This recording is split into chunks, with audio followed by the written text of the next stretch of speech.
This bike has been provided to me by Gabriel Cycles in Waterlooville. It's my local store. All links are located in the description below, but get in touch with those guys and they're more than happy for you to go out and demo the bikes they have.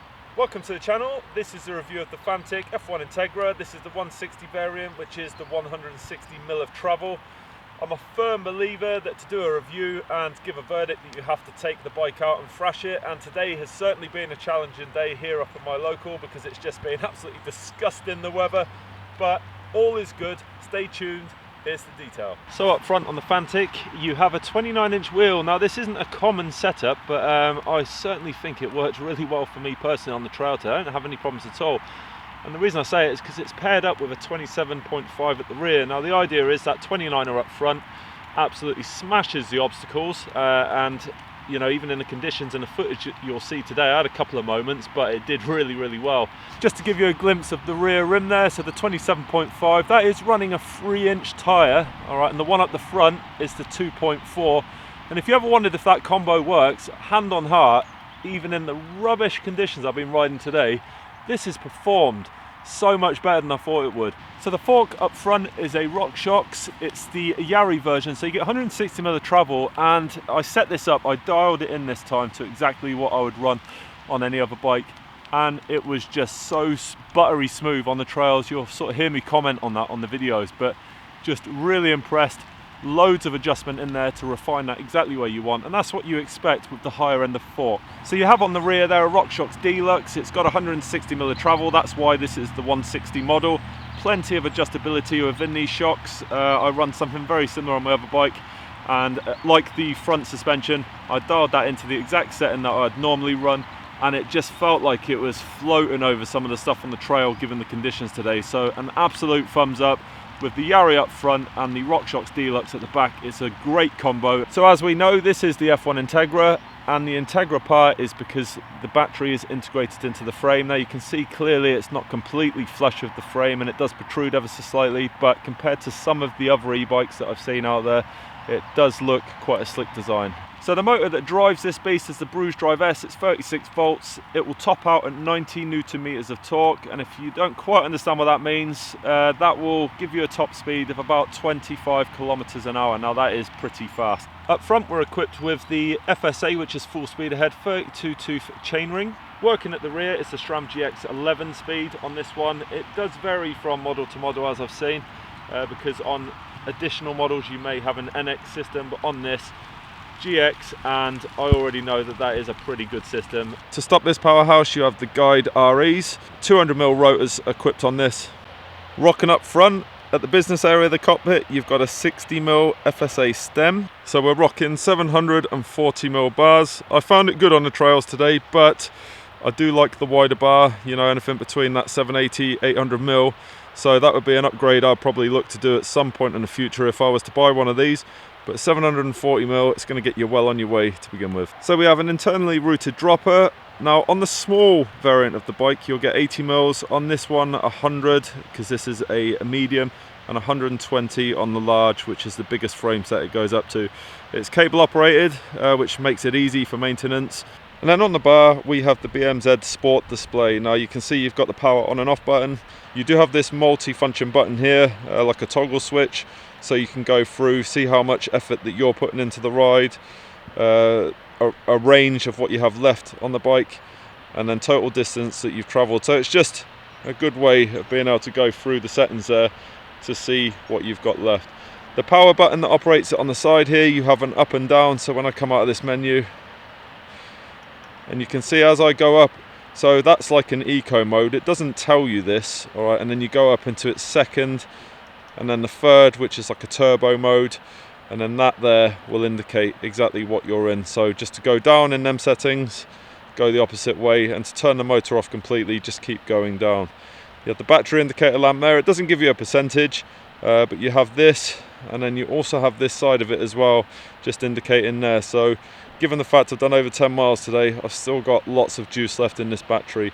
The speedo on there, kilometers an hour, I'm sure you can change that to whatever units that you like, but the display really useful over this side of the bike, and it was easy to operate. There's not too much on there, it's just easy out the box. I didn't have to read any instructions or anything to get me on my way. Well, I had to pack up all my camera gear because it started to absolutely chuck down, and I couldn't do the final verdict by the bike like I had planned to, but that's just the way the weather works in the UK. Fantic are an Italian-based company, and they've been producing motorbikes for quite some time now, and what they've done is they've taken that experience and they've put it into the F1 Integra 160 that you've seen me ride today. Be sure to check out the link in the description because they do a range of different e-bikes on the mountain bike scene and also road bikes. So the only thing I can really say before we hit the actual edit is if you have a shop that has this to demo, I highly recommend you do that because I think you'll be pleasantly surprised just how good this thing is.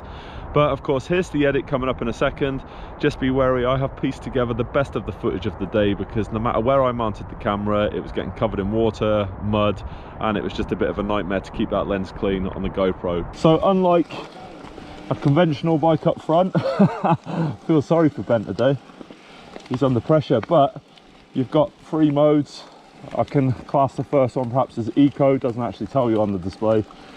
And then you've got one in the middle there, which certainly ups the ante, and then you've got like the turbo mode really, so it's effortless as you'd kind of expect on an e-bike going up this stuff, and so much quicker, so definitely be able to get more trail time on one of these. So we're going to hit into a trail called Shoot Through the Trees. The conditions are not the best today for any kind of test or anything, so going to take it easy down there. I'm going to follow Ben and see how she performs.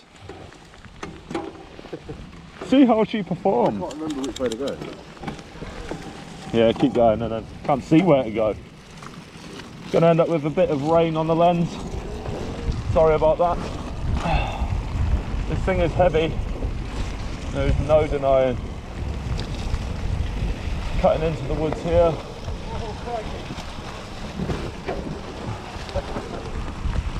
And then that first left, mate. That's it, yeah. Squeaky or what?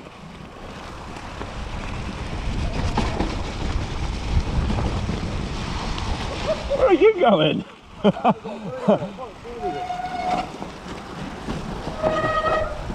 Oh. God, it feels so smooth though, I'll give it that.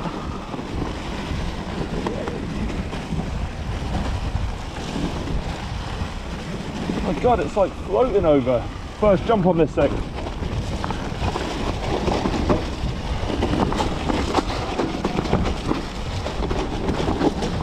Oh, I should have put some glasses on, there leaks the water on my eyes right now because of the breeze.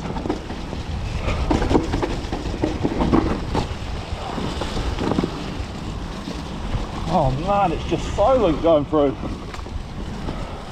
This is the worst bit of this area.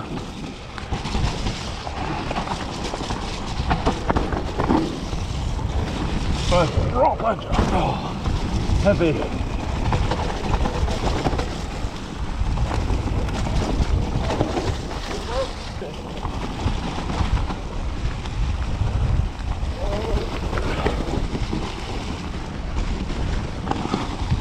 Just erring on the side of caution today because it is a bit treacherous really.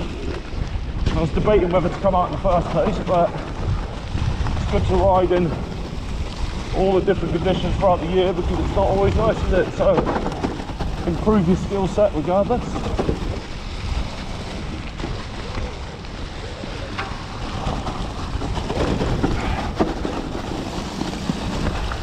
My God, it's wet. About that was epic. Gonna send it into the, oh God, this second section of trail, which is sketchy even in the best of conditions. Oh, here we go.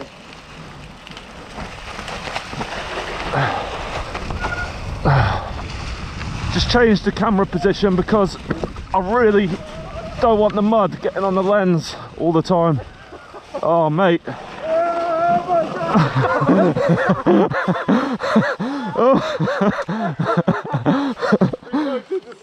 Mate, I couldn't actually turn it round. What was that about? Oh man. Oh. Look at it, man. Here's a downside to coming off the trail. This thing's hard to push out because it's so heavy. Oh man. I don't know. I just you can see where I just couldn't stay on there. Yeah, when it's steep it is.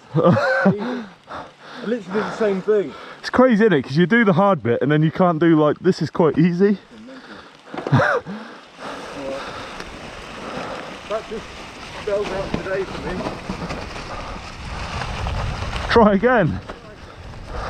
So we're going to run on trail number 2, but we've just come to this bit because we were just looking at another trail that we've not done. We've come back up. We're going to hit into the old stuff. Conditions are a bit, as you can see, ropey at the moment. Ben's going to be leading. Oh yeah. Let's get the beast. The slow poke. Let's get the beast revved up and send her down and do a couple of jumps for the first time. So just going to tone the speed down on this because I don't want to pedal in it. Throws me into something I don't want to. Go past. Yeah, cool. Right, let's do it. Not the best place to start, but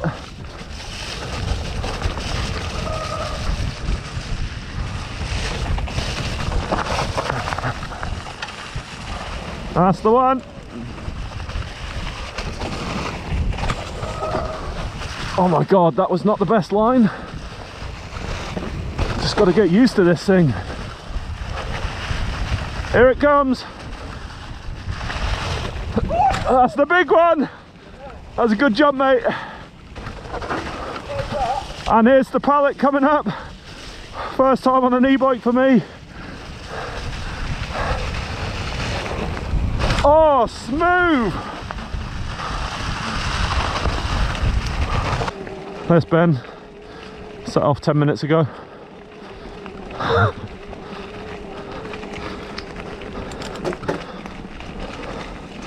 See you later, dude.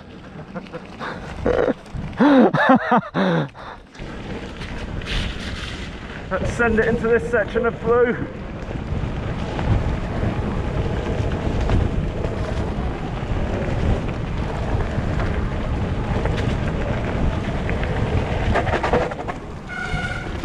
That's the answer. So I can only apologise for the water and the mud and everything else on the camera, so I've really had to cut things down to get the best bits of video on the edit. I have thoroughly enjoyed it. And you're on film. Yeah. Oh my god. Oh my god. We do all them trails and you come off on the flat road. Oh. Yes. That is awesome. What the fuck? Oh mate. What were you doing then? I wasn't even watching. Skidded. Skids are for kids. Oh. Oh mate, that's funny. So yeah, if you like what you see, which is Ben going arse over tit, but more important, if you like what you see on the channel, give it a thumbs up. Throw your comments in below, and of course, subscribe. I'll see you for the next one.